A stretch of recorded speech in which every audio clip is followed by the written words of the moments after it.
لیکن کیپٹن نے اس کا جواب دینے کے بجائے دوبارہ وہی سوال دہرایا کہ سرکٹ بریکرز کہاں موجود ہیں۔ اس گفتگو کے دوران پلین کے اندر پیسنجرز کے آکسیجن ماسک نیچے گر چکے تھے۔ اس کے تھوڑی دیر کے بعد ہیلیوس گراؤنڈ آپریشنز کا پلین سے رابطہ ٹوٹ گیا۔ دیکھتے ہی دیکھتے جہاز 34,000 فیٹس پر پہنچ گیا اور اب اس سے رابطہ کرنے کی تمام کوششیں ناکام دکھ رہی تھیں۔ اب ہیلیوس آپریشنز نے نیکوسیا ایئر ٹریفک کنٹرول سے رابطہ کیا اور کہا کہ وہ فلائٹ 522 سے کانٹیکٹ کرنے کی کوشش کریں۔ اگلے 5 منٹوں تک کنٹرولر نے جہاز سے کانٹیکٹ کرنے کی کوشش کی لیکن کوئی جواب نہیں آیا۔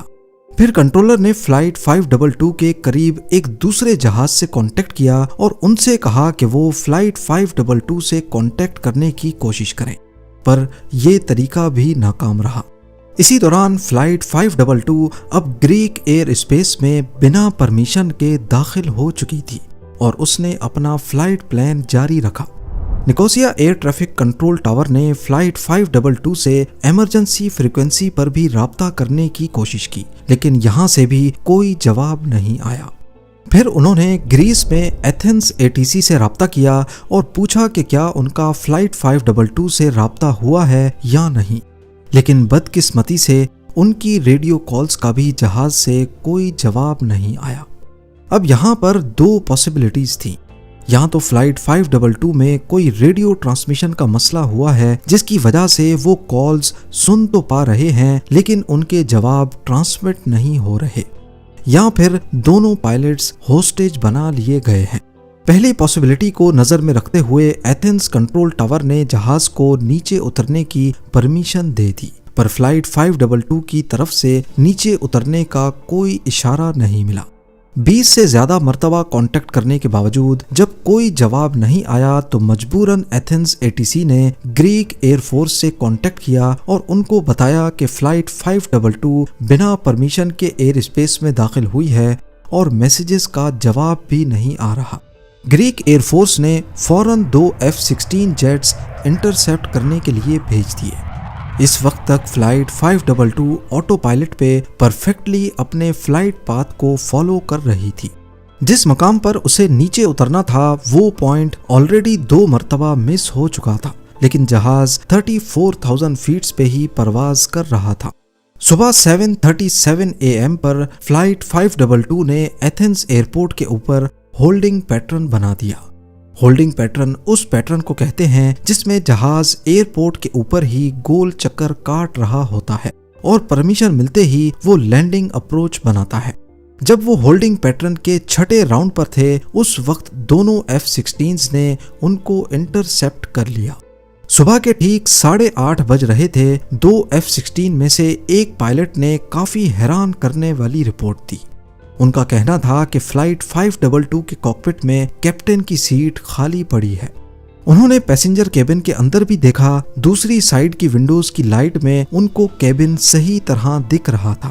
وہاں پیسنجرز بالکل بے حرکت اپنی سیٹ پر بیٹھے تھے جبکہ ان کے چہروں پر آکسیجن ماسک لگے تھے۔ جب جہاز ہولڈنگ پیٹرن کا 10واں راؤنڈ لگا رہا تھا F-16 پائلٹس میں سے ایک نے ایک عجیب منظر دیکھا۔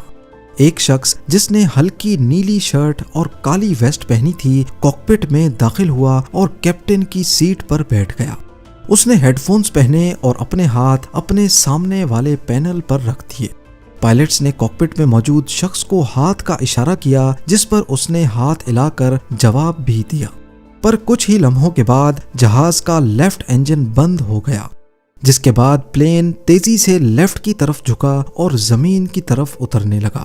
صبح 9 بجے سے تھوڑا پہلے جہاز مزید لیفٹ طرف مڑ گیا اور اس کے بعد اس کا رائٹ انجن بھی بند ہو گیا۔ تقریباً 4 منٹوں کے بعد وہ ایتھنز کے نارتھ ویسٹ میں پہاڑیوں سے ٹکرا کر تباہ ہو گیا۔ حادثے کے فوراً بعد انویسٹیگیٹرز کام پر لگ گئے۔ انہوں نے ملبے کا معائنہ کیا اور اس انجینئر سے بھی سوال جواب کیے جس نے حادثے سے پہلے پلین پر مینٹیننس کا کام کیا تھا۔ حادثے سے ایک رات پہلے اسی انجینئر نے جہاز پر پریشرائزیشن لیک ٹیسٹ کیا تھا۔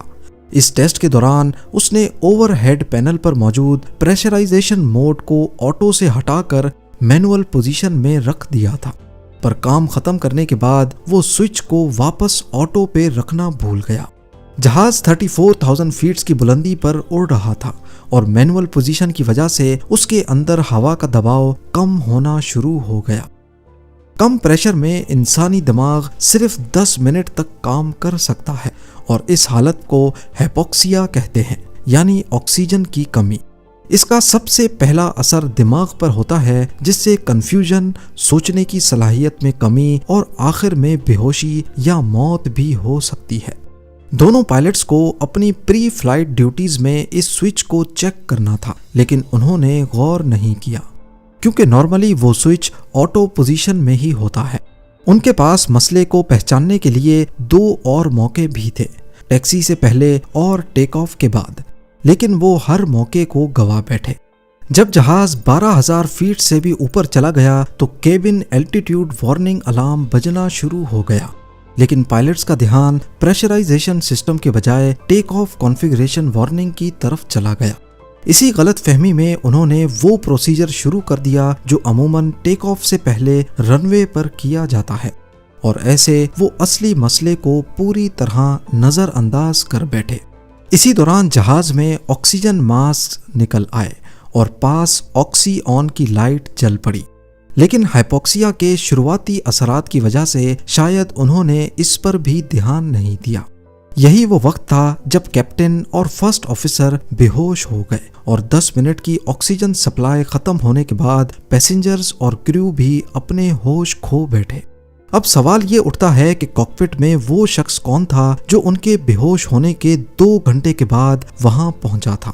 تحقیقات سے معلوم پڑا کہ وہ فلائٹ اٹینڈنٹ اینڈریاس پرودرامو تھا، جس کے پاس کمرشل پائلٹ لائسنس تھا، لیکن وہ 737 اڑانے کے لیے کوالیفائڈ نہیں تھا۔ کاکپٹ وائس ریکارڈر سے پتا چلا کہ پرودرامو نے انجنز فیل ہونے کے بعد میڈے کالز کرنے کی بھی کوشش کی تھی، لیکن وہ غلطی سے ٹرانسمٹ بٹن دبانا بھول گیا۔ انویسٹیگیشن بورڈ نے یہ تحقیق کی کہ اس کی فلائنگ ایکسپرٹیز اتنی نہیں تھی کہ وہ ایک بوئنگ 737 کو کنٹرول کر سکے، وہ بھی جب فیول ختم ہونے کی وجہ سے انجن فیل ہو گئے ہوں۔ اور اگر وہ کسی طرح جہاز کو لینڈ کروا بھی لیتا، پھر بھی پیسنجرز اور کریو کا زندہ بچنا ناممکن تھا، کیونکہ اتنی دیر تک ہائپوکسیا دماغ میں irreversible ڈیمیجز پیدا کر دیتا ہے۔ انویسٹیگیشن کے دوران جہاز کے ملبے میں سے 4 میں سے 3 پورٹیبل آکسیجن سلنڈرز استعمال شدہ حالت میں ملے۔ اس سے یہ ثابت ہوا کہ پرودرامو اور شاید 2 اور کیبن کریو ممبرز نے ان سلنڈرز کو استعمال کیا تھا، جس کی وجہ سے وہ باقی مسافروں اور پائلٹس کے مقابلے میں زیادہ دیر تک ہوش میں رہے۔ ہیلیوس فلائٹ 522 کے حادثے کے بعد ایوییشن انڈسٹری نے بہت کچھ سیکھا اور کئی نئی SOPs بھی بنائی گئیں، جن میں بوئنگ کو پائلٹس کی ٹریننگ میں اضافہ کرنے اور وارننگز کے فرق کو سمجھنے کی ہدایت دی گئی۔ ان SOPs کو لاگو کرنے کے بعد ہیلیوس فلائٹ 522 جیسا حادثہ آج تک دوبارہ نہیں ہوا۔ امید ہے زیم ٹی وی کی یہ ویڈیو بھی آپ لوگ بھرپور لائک اور شیئر کریں گے۔ آپ لوگوں کے پیار بھرے کامنٹس کا بے حد شکریہ۔ ملتے ہیں اگلی شاندار ویڈیو میں۔